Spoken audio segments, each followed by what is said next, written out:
जब से मैं छोटी थी मैंने ये देखा कि मेरे चाचू, मेरे कजन्स, मेरे रिलेटिव्स चाह रहे हैं कि वो बड़ी बड़ी डिग्रीज, आला तालीम हासिल करके बाहर चले जाएं, बाहर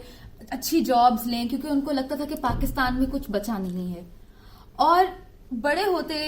वकील बनने के बाद मैंने ये देखा कि वाकई ही शायद पाकिस्तान में कुछ बचा नहीं है, कि ना नौकरियां हैं, ना यहाँ पे सोशो इकोनॉमिक कंडीशंस भी अच्छे नहीं है, ना पॉलिटिकल कंडीशंस अच्छे हैं। लेकिन मुझे इस बात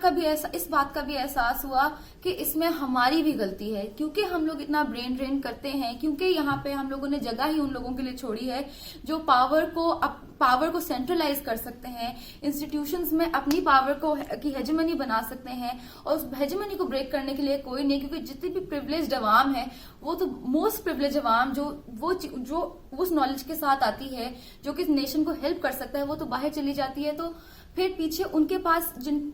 उन लोगों के पास जो कर सकते हैं, जिनके पास सिग्निफिकेंट प्रिविलेज है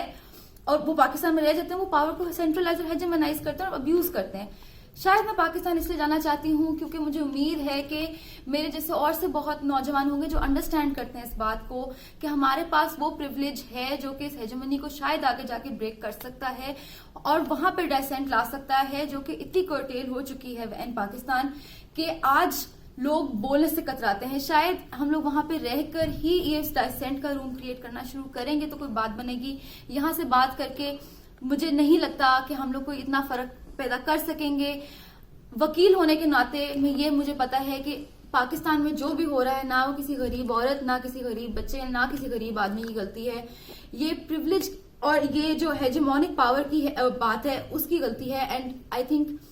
as a Pakistani, as a lawyer and as a concerned citizen, I would always go back to my hometown.